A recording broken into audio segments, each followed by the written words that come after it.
নাকি কোন বউরে দিলই না, আমাকে ওই ওরে যাবো। আর একবার ইডার দেখে অর্ডার দিল না, করে গেলাম। বাথরুম সেরে আসে, স্নান করলাম, করে আসলাম, বারান্দায় দাঁড়িয়ে দুটি পড়ছি। এখন কোনো যদি ঘরের মধ্যে দুটো বউ, আগে ছিল একটা, মানে সব সূর্য থেকে তো সব কিছু উঠে গেছে, এখন থেকে দুটো বউ। তো ওই বউ করছে কেড়ে রেখে কে বেন দিদি জানি না, পায়খানা গুলো নষ্ট করছে, পায়খানা যাইতে চাইছি, চাবি দেয়নি, তালা দেওয়া আছে পায়খানা।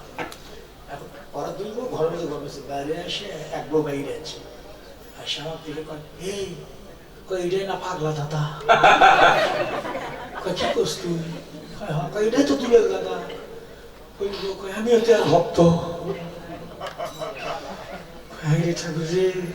পায়খানার চাবি দেয়নি। মানে ওরা ঘরের মধ্যে ভুট করে গল্প করেছে, আমি তো বারান্দা শোনাই যাচ্ছে।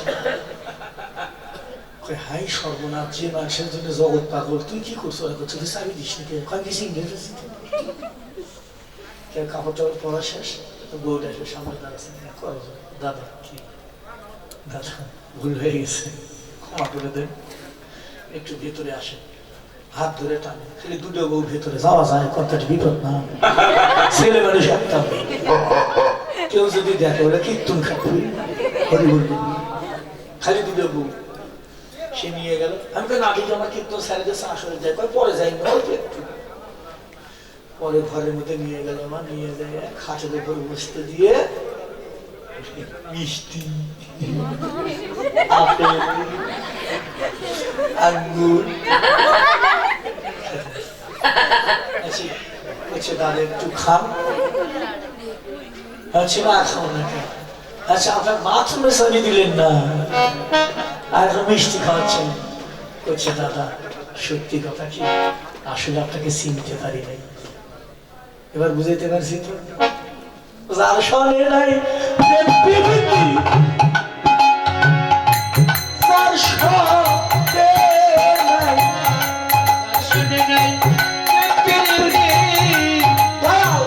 সেই পূজাই কি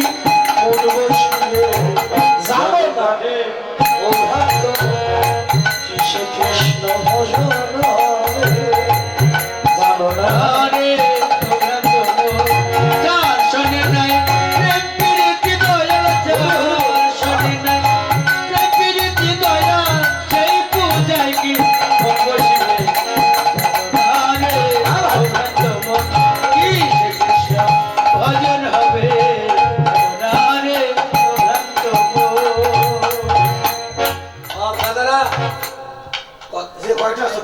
বিশাল, আমাকে বাথরুমের চাবি দিলে না,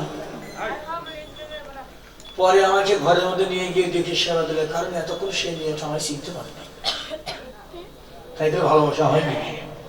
আর যখন চিনাচিনি জানাজানি হয়ে গেল, বাবা এই জন্য ভগবানকে ভালোবাসতেছে, ওর সঙ্গে সম্বন্ধ করো, এই জন্য শাস্ত্রে বলে আশ্রয় লইয়া ভজে তার কিছু নাহিতেছে, আর সবচেয়ে বড় অকারণ সম্বন্ধ করো, সম্বন্ধ করে ভজনা করো। যে কিনা এই গান মূর্তি, তার সাথে কি হবে প্রীতি, দেখিনি যারে নয়নে ভজিব তারে কেমনে, দেখেছি যারে নয়নে ভুলবো তারে কেমনে।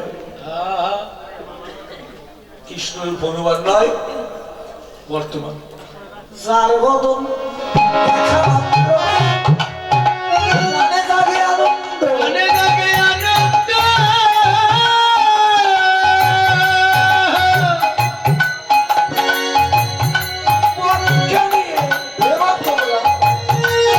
সে তো আমার গোবিন্দ, সে তো আমার গোবিন্দ, যার বদন দেখা মাত্র মনে জাগে আনন্দ।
আমি এমন একটা রূপ দেখলাম আর বলতে পারি না। ওই রূপ দেখে পাগল হয়ে একা একা ব্যাখ্যা করছে শরীর কিভাবে কাঁদছে রাধারানীর রূপ দেখে পাগল হয়ে।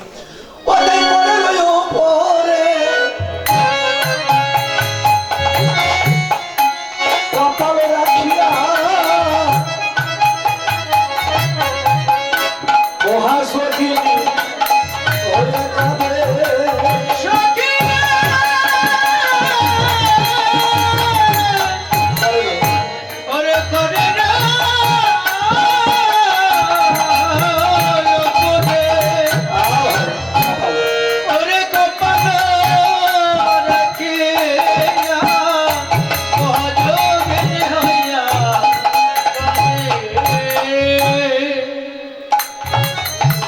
রাধারো দুটি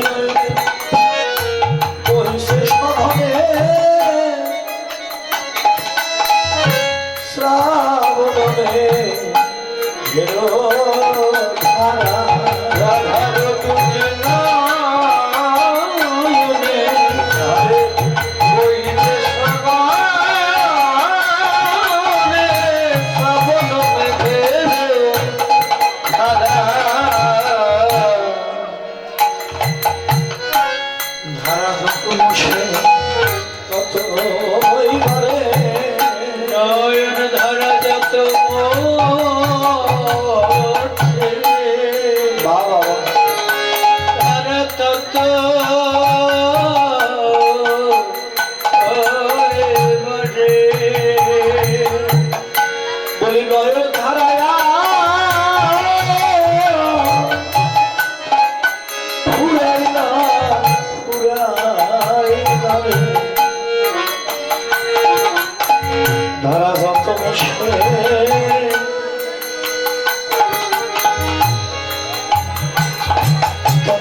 মা বাবা মারা গেলে কাঁদি, ছেলে মেয়ে হারিয়ে গেলে কাঁদি, ভাই বোন মারা গেলে কাঁদি। ওই কাঁদা আসরে বসে কাঁদা দুই কাঁদে এক নামা, ওই কাঁদা একসময় কাঁদতে কাঁদতে থেমে যায় আর ভক্ত তৃষ্ণ বলে কাঁদে কাঁদা থামে। রাধারানীর রূপ দেখে পাগল হয়ে কাঁদে, সে কার কাছে বলবে? এমন সময় কে এলো? হেন কালে তথা আইল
যখন ধুলার মধ্যে পড়ে গেছে, আস্তে কেউ কথা বলবে না বাবা, এ বাবা ডাকাডাকি করো না বাবা, আর অল্প একটু।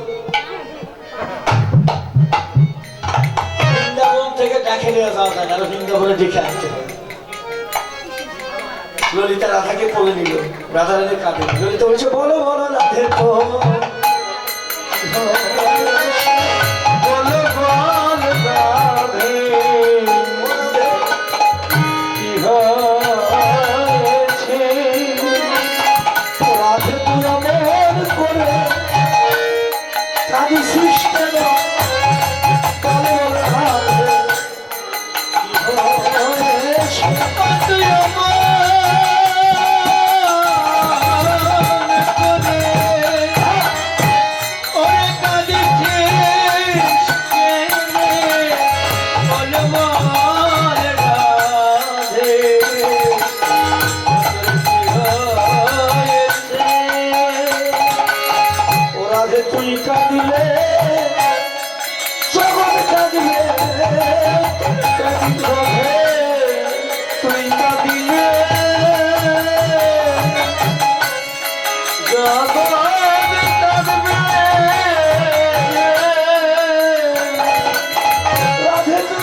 কথাগুলো মা ললিতা রাধারানী করে দিয়েছি।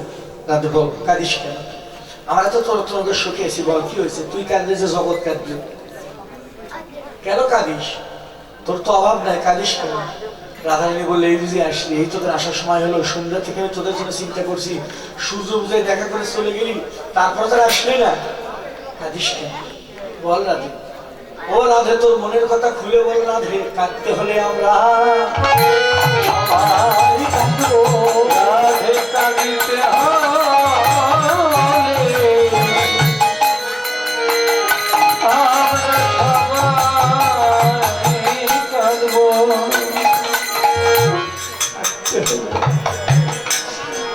সবাই কাঁদব, আমরা কাঁদিতে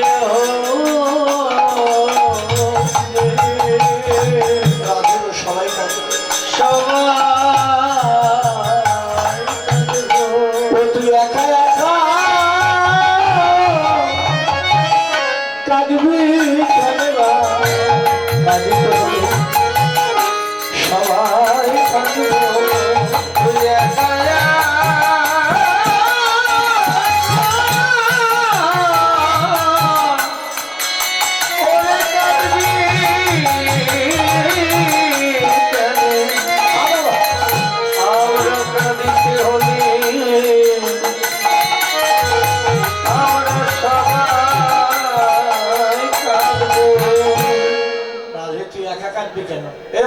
মোবাইল টোবাইল ছোট বাবা তোরা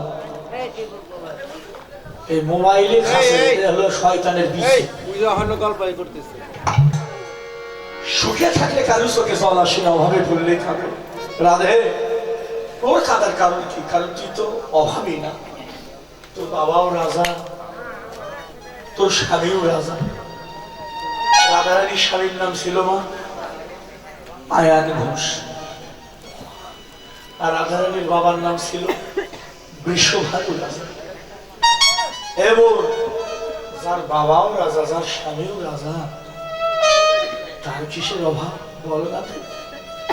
রাধারানী দুই চোখের জল ছেড়ে বক্ষ ভাষায় বলছে, রাধা ঠিকই বলেছিস ললিতা বিশাখা, আমার বাবাও রাজা, স্বামীও রাজা, সখী আমার গাড়ি বাড়ি টাকা পয়সা সোনার মালা গহনা ঘরৈশ্বর্যের অভাব আমার নেই, আমার বাবাও রাজা, স্বামীও রাজা, তবে আমার কিসের অভাব?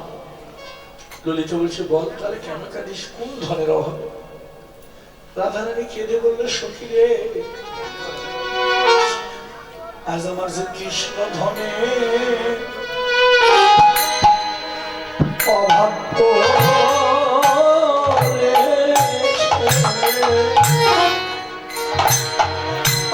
আমার কৃষ্ণ ধনে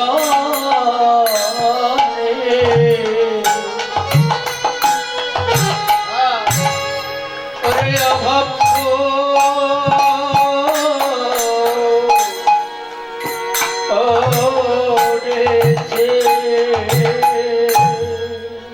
বল বল আমি কোথায় গেলে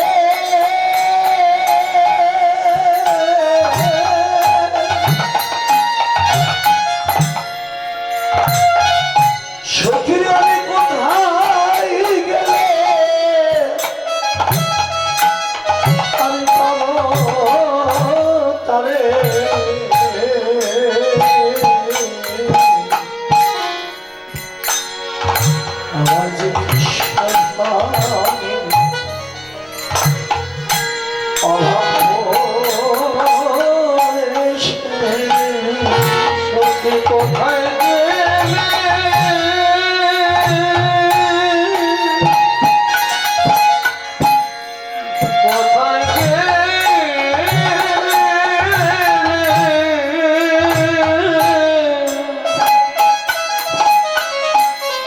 সখী বলো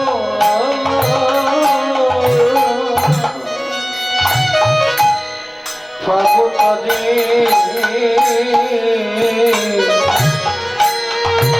সখী আমার কৃষ্ণ ধামে অভাব করেছি সখী অভাব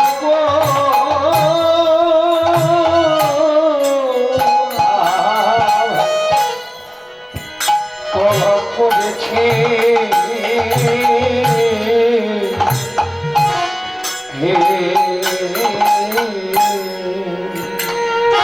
আমি ঝাড় লাগিয়ে কলম কিনি,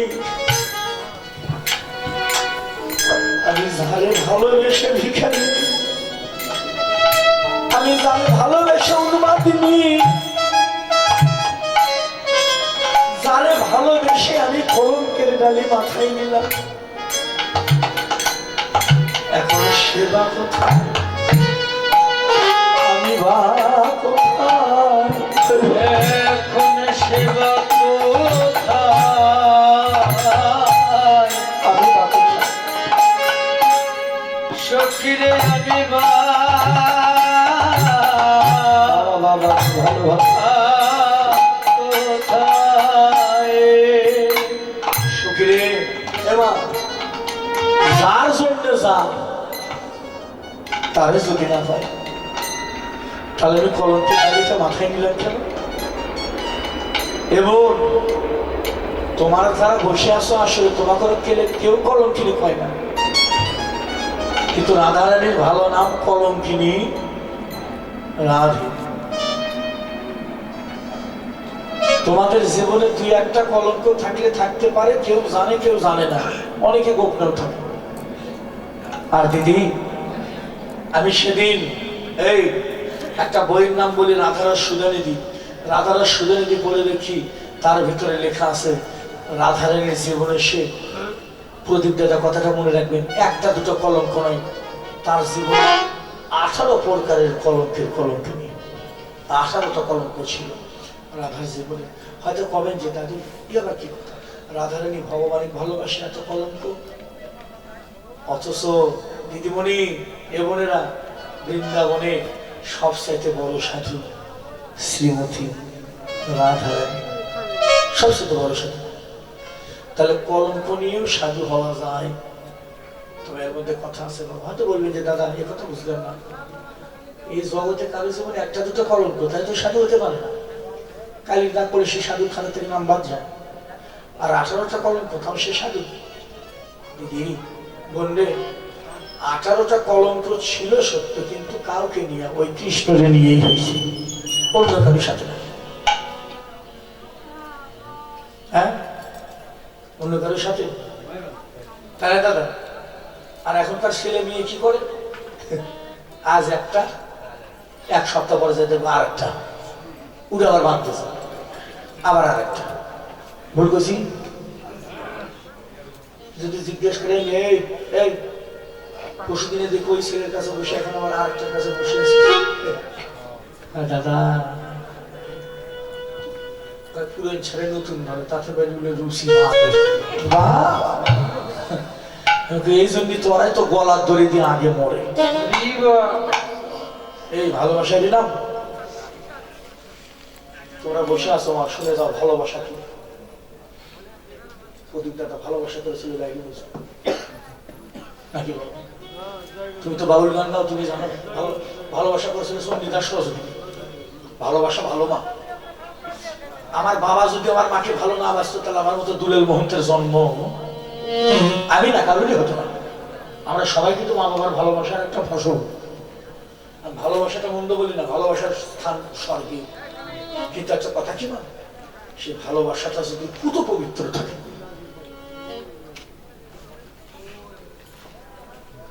সন্ধিদা সরস্বতী, জয়দেব পদ্মবতী, বিল্লমঙ্গল চিন্তামণি, লসিমার দেবী সিংহ রায়, এই দিদি মাসিমা, আর আমার সশক্তি আমি একটা ভালোবাসা দেখছি আমার এই 30 বছর কীর্তনের বয়সে একটা ভালোবাসা দেখছি, সেটা হলো পাবনা। পাবনা না কি, বাগাবাড়ি ঘাট, যেখান থেকে তেল আসে। বাগাবাড়ি ঘাটে আমি একটা ভালোবাসার মানুষ দেখছি বাবা, যাকে হলো ওরা সাহা ছেলে। মা বোনেরা কথাটা লক্ষ্য রাখবে, এটা কিন্তু একটা বাস্তব ঘটনা। প্রদীপ দাদা কথাটা মনে রাখবেন, কারোর কাছে ব্যাখ্যা করলে করতে পারবেন। ভালোবাসা যাতে হলো সাহা ছেলেরা, আর মেয়েরা হলো ধোপা। কাপড় কাছে না, যাক কেমন করে ভালোবাসা গভীর হয়, আর আবার শান্ত হয়। বিশাল অবস্থা ছেলেদের, মেয়েরা গরিব। ভাইয়েরা মেনে নিল, ওই ছেলেটা ছোট, সব ভাই বোন। তুমি এটার কাছ থেকে বিদায় নেয়, তোকে ভারতে পাঠাবো, বাংলাদেশে রাখবো না, বাংলাদেশে রাখলে যে কোনো সমস্যা কি। তখন ছেলেটা মেয়ে তাকে বলছে, তুমি বিদায় দাও, সমাজ আমার ভাইয়েরা মেনে নিচ্ছে না, আমার দাদারা মেনে নিচ্ছে না, তোমাকে বিয়ে করা আমার পক্ষে সম্ভব নয়। তুমি যে কোনো ছেলে দেখে বিয়ে করো, আমি একটা মেয়ে দেখে বিয়ে করি। এতদিনের ভালোবাসা কি করে বলা যায়?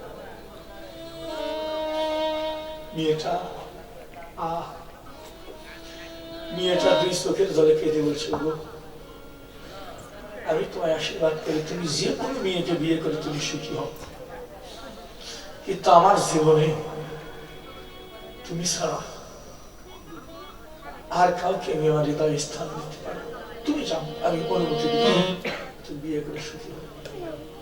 দুজনাই কাঁদলো, ছেলে মেয়ে কেঁদে। ছেলেটা বিদায় নিয়ে ছেলেটা ওই দিনই চলে গেলে, ওদের বাড়ি হলো ভারতে শিলিগুড়ি। শিলিগুড়ি গেলে কিছুদিনের মধ্যে মেয়ে রেখে ছেলেটা বিয়ে করল। বিয়ে গেল, বাসি বিয়ে গেল। বউ বড় লোক মানুষ তো, বিশাল অবস্থা, যাতে হলো সাহা। বিয়ে গেল, বাসি বিয়ে গেল। দাদা বউ হাতের দিনে দেখেন, ভালোবাসার যে মরণ নাই বাস্তব তোমার। বউ হাতের দিনে যখন ছেলেটা বাসার ঘরে নাই, তখন ছেলেটা অন্ধ হয়ে যায়, একবারে দুই চোখে। ওই যে অন্ধ হলো হলো, পরে আর 6 ভাই ছিল, এই 6 ভাই অন্ধ।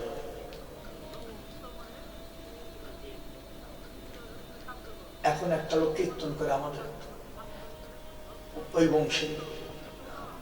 আজকে কীর্তনের যে 6 পুরুষ চলছে, দাদা প্রদীপ দাদা কথাটা মনে রেখে, 6টা পুরুষ ওদের বংশের। 6 পুরুষের মধ্যে পুরুষ মানুষের একটা লোকের চোখ ভালো নেই, সব অন্ধ। মানে মানে ওর মেয়ের আবার ভালো, মেয়েদের কারোর সমস্যা নেই, কিন্তু ওদের ফ্যামিলি সবার চোখ অন্ধ। প্রকৃতি ভালোবাসা, মেয়েটাকে অভিশাপ করেনি, কিছুই করেনি, কিন্তু ভালোবেসেছিল।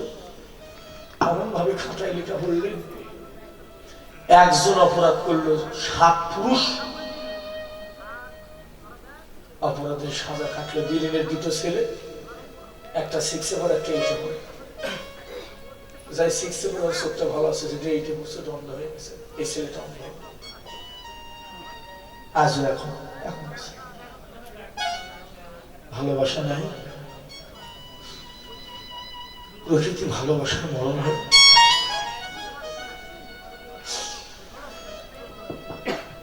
বিল্লমঙ্গল বিল্লমঙ্গল চিন্তামণিকে ভালোবাসত। বোনেরা তোমরা পড়াশোনা করে এই কথাগুলো জানা দরকার, পরীক্ষায় আসতে পারে লিখবা। বিল্লমঙ্গল চিন্তামণিকে ভালোবাসত, কিন্তু বিল্লমঙ্গল রাজা, চিন্তামণি হলো বেশ্যা। নষ্টা কুলেটা নিয়ে তার কাছে যেত, নিষেধ করে শোনে না। একদিন করছে, আমাকে একটু জল দেয় না। বিল্লমঙ্গল চিন্তা করছে, একটু জল দেয়। জল দিয়েছে ঠিকই, 2টে গ্লাসে জল দিয়েছে। একটা গিলাস পরিষ্কার জল, আর একটা হলো জল পরিষ্কার গিলাস ময়লা, দুটোই দিচ্ছে সামনে। বিল্লমঙ্গল করলেন কি, যেটা গিলাস ময়লা জল ভালো, ওইটা নিয়ে খেয়ে নিল। চিন্তামণি জিজ্ঞেস করলো, বিল্ল তুমি তোমার ভালোবাসো তাই না? হয়। আমি একটা কথা বলবো, উত্তর দেবে, সত্যি করে উত্তর দেবে কি? আমি তোমার সঙ্গে 2টো গ্লাস দিচ্ছি, এই গ্লাসে জল খেলে কেন? এই গ্লাসটা তো ময়লা, তো জল খেলে হচ্ছে ভালো। আমার কি গ্লাসের দরকার? তো জলের দরকার। ওই গ্লাসটা ভালো কিন্তু জল ময়লা, দরকার নেই। আমার গ্লাস ময়লা হোক কিন্তু জলটা তো ভালো। চিন্তামণি ঝরঝর করে কেঁদে বললো, বিল্ল ভাই তোমায় আমি আজ থেকে অনুরোধ করে, বেশ্যামি কুলাটা আমি নষ্ট। আমার কাছে হাজার হাজার পুরুষ আসে দৈনন্দিনী, তুমি রাজা, তুমি আমার কাছে কেন আসো? ভাই এই যে গ্লাসটা পরিষ্কার, জলটা ময়লা, ওটা হলো আমি দেখতে শুধু সুন্দর কিন্তু বেশ্যামি কুলাটা নষ্ট। আর যে গ্লাসটা ময়লা, জল ভালো, এটা হলো তোমার ঘরের স্ত্রী সতীলক্ষ্মী। ভাই তোমায় অনুরোধ করি, তুমি আজকের পর থেকে আমার কাছে এসো না। চিন্তামণি বললো, বিল্লমঙ্গল তুমি যে অনুরাগে আমার কাছে ছুটে এলে ঘর নদী পার হয়ে মরা বক্ষে নিয়ে, এই অনুরাগে আমার কাছে না এসে যদি তুমি আমার গোবিন্দের কাছে যেতে। প্রদীপ দাদা, একটা মেয়ে একটা ছেলেকে ভক্ত বানাইতে পারে, একটা ছেলে একটা মেয়ে একটা ছেলেকে নষ্ট করতে পারে না। বিল্লমঙ্গল চিন্তামণি ভক্তি দিলে পড়ে গেল। চিন্তা আজকে থেকে তুমি আমার কৃষ্ণ ভজন পথের গুরু। আজকে তুমি আমার জ্ঞানের আঁখি খুলে দিলে। চিন্তামণি তুমি থাকো, আমি চললাম বৃন্দাবনে। ঘরে গিয়ে স্ত্রীকে বলছো, গো তুমি বিদায় দাও, আমি বৃন্দাবনে যাবো। কেন? আমি আর সংসারে থাকবো না, আমি গোবিন্দ দর্শনে আমি বৃন্দাবনে যাবো। বিল্লমঙ্গলের স্ত্রী বললো, গো বিয়ের পরে তোমাকে একদিনও কাছে পাইনি, তুমি আজকে চলে যাচ্ছ।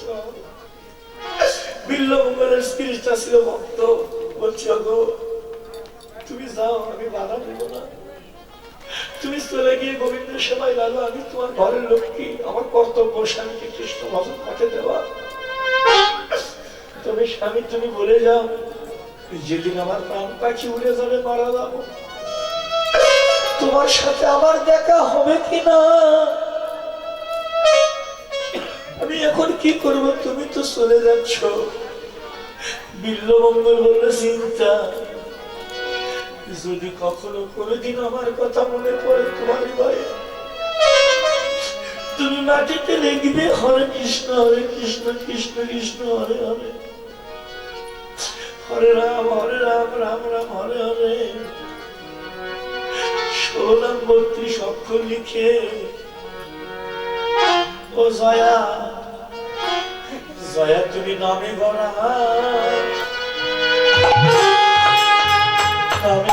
করি সে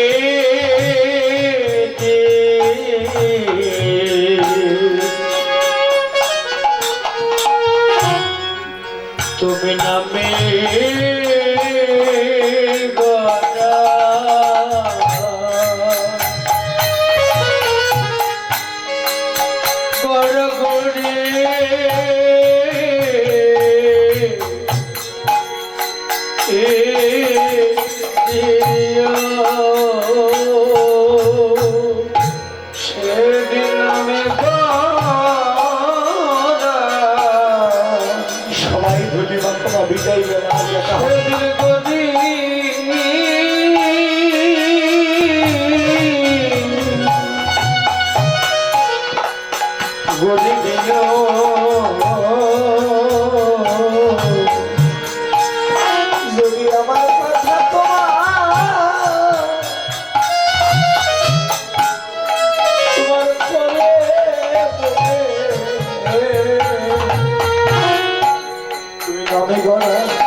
বৃন্দাবনে তুমি নামে সেদিন তুমি নামে গোরা গড়ি করে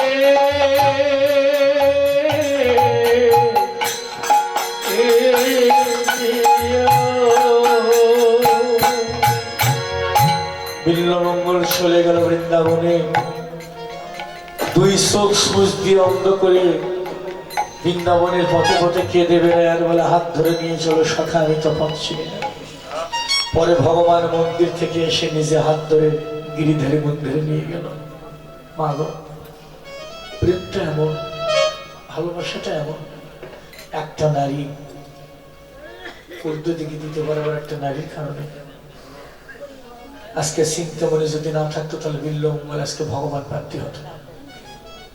অথচ নষ্টা কুলাটা নেই, কিন্তু সে তারে কৃষ্ণ ভজন করতে পাঠায় দিল। প্রেমটা এমন, ভালোবাসাটা এমন। তাই রাধারানী বলল, সখী আমি কিরূপ দেখলাম শোন সখীর সেরূপের ব্যাখ্যা করি। শোন। আমি দেখলাম ওরে একা বন্ধু তাকে ফেলি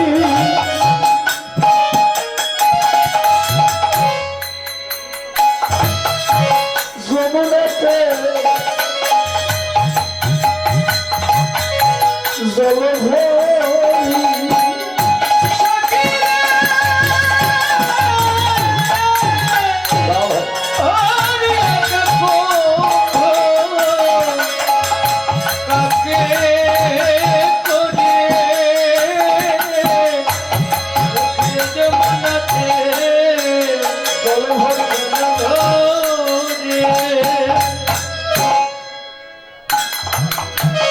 সখীরে জলের ভিতরে আমার শ্যামরাই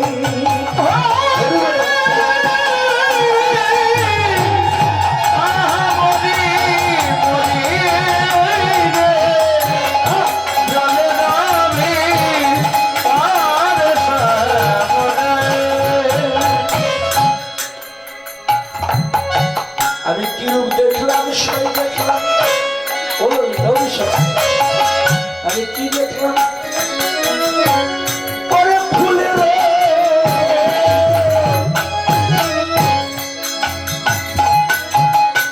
সুরতি মাঠে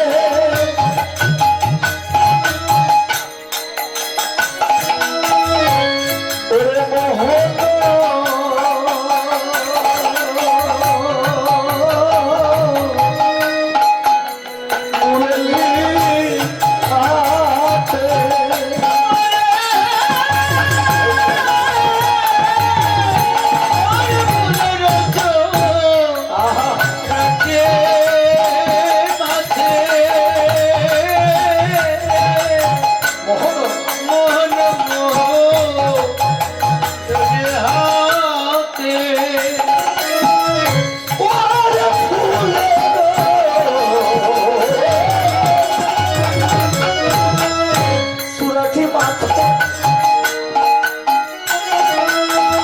আবার মোহন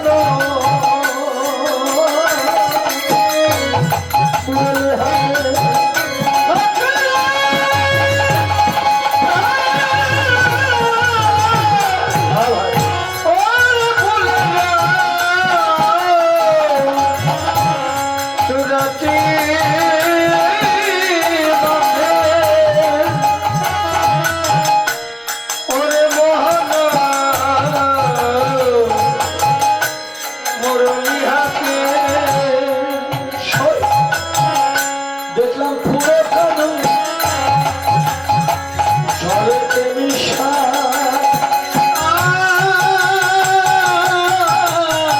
পুরো কানো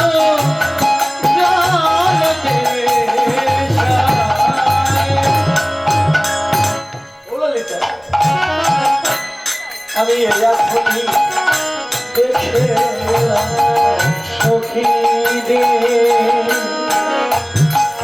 আমি এখন তারে সখী দেখে এলাম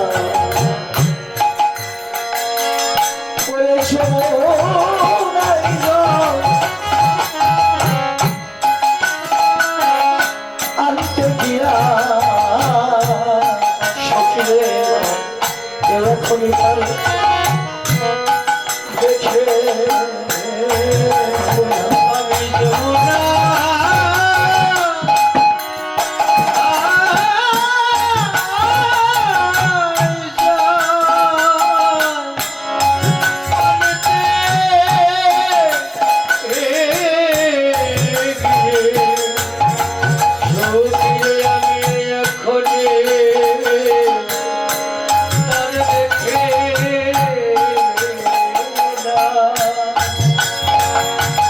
দেখলাম শ্যামা দাঁড়িয়ে আসে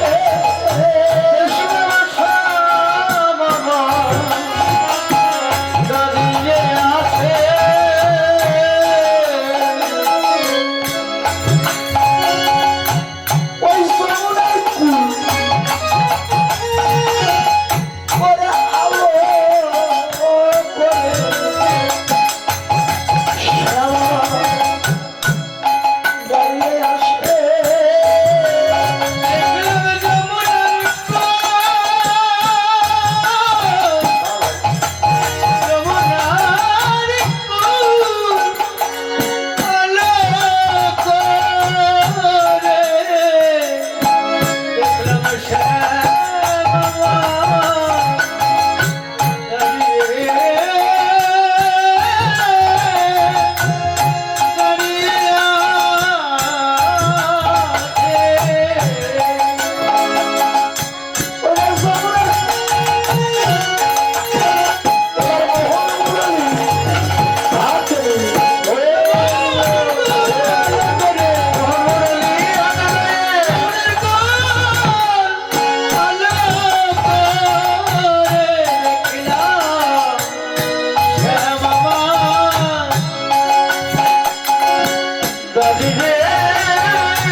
ললিতা গোবিন্দবাসী খানা হাতে নিয়ে ত্রিভঙ্গ ভঙ্গি উঠোনে দাঁড়িয়ে আছে, কিন্তু ফুলের চূড়া মাথায়, দেখতে খুব সুন্দর।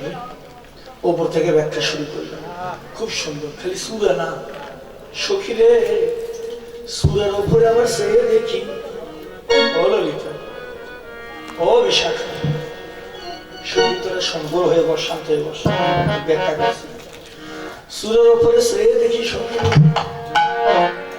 গোবিন্দের চূড়ার ওপরে সে দেখি সখী একটি ময়ূর পাখি নৃত্য করে, ময়ূর পাখি নৃত্য করে, ময়ূর পাখি ময়ূর পাখি নৃত্য করে, পাখি ময়ূরাতে ময়ূরাতে ময়ূর পাখি নৃত্য করে,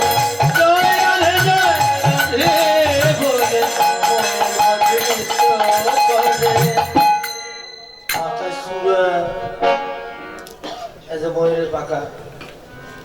বোনেরা, পাখির কিন্তু অভাব নেই, বক মানে ঠিক ঘুঘু অনেক, কিন্তু ভগবানের মাথা ময়ূরের পাখা। আবার হাতির মধ্যে একটা মাথা দেখি বাঁশিতে, এটা হলো মানুষের মাথা, হাতির মাথা। এই মাথাটা হলো মকর মাছের মাথা, মকর আহি গঙ্গা।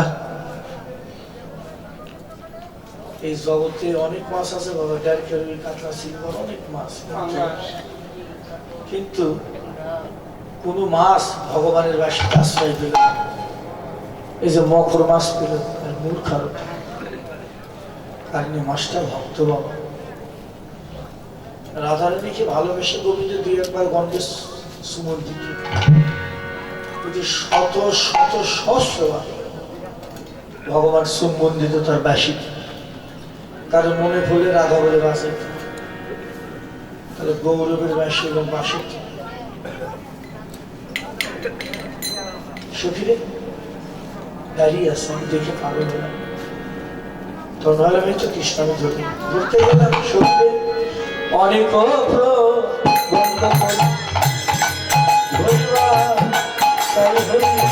অনেক প্রবন্ধ করি ধরিবার চায়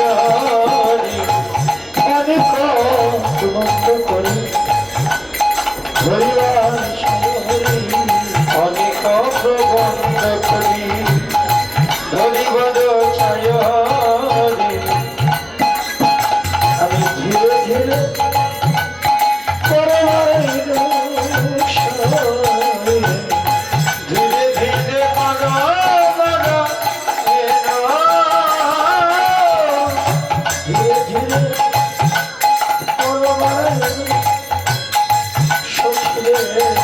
ধীরে ধীরে ধীরে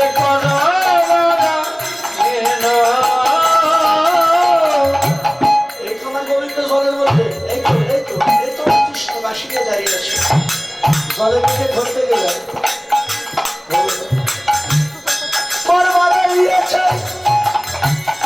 আর না রূপ দেখিতে আরে দেখিতে পায়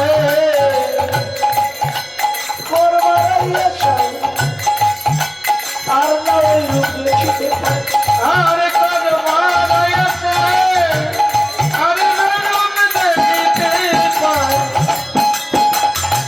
আকুল হয়ে জলের মধ্যে সখী রে আকুল হইয়া জলে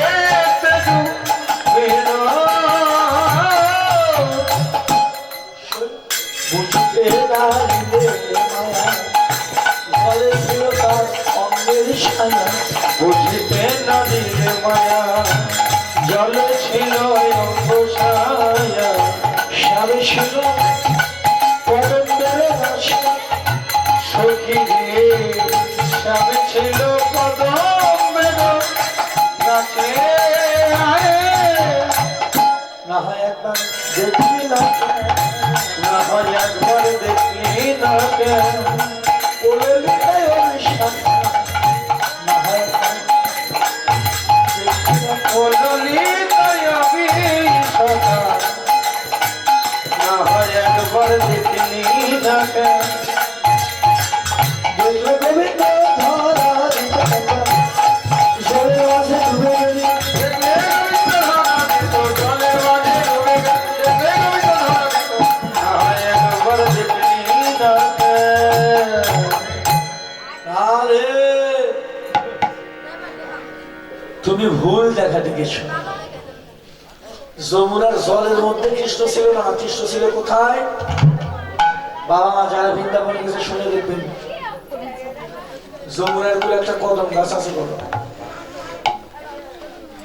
বাবা ওই কদমের একটা ডাল গেছিল জলের উপরে যে গাছে চলে কৃষ্ণ বাসি বাজিয়ে গোবিন্দের বসন ঠিক করেছেন গাছটা এখন আছে বাসিতে রাধানাম ধরে ধ্বনি করলে সবার বসন নিয়ে গেছে। এখন আছে গাছটা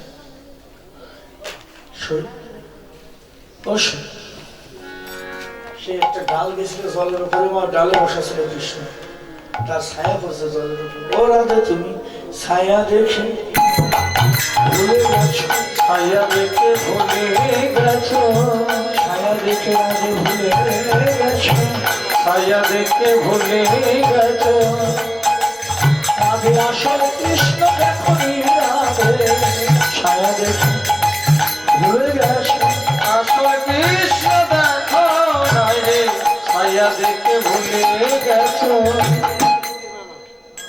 বাবা বাবা মা আসল কৃষ্ণ দেখেন দেখছে কৃষ্ণের ছায়া কান্দিয়েছে তাকালে কেন কৃষ্ণ ছিল উপরে খালি রাধা রে আমরা ছায়া দেখতে ভুলে গেছি আসল কৃষ্ণ দেখতে পারি না জ্ঞান ওদা সেবানি শোনো রাধা জ্ঞান দাসের বাণী শোনো দাদা বিনোদিনী তুমি সেখানে ডুবেছিলি জল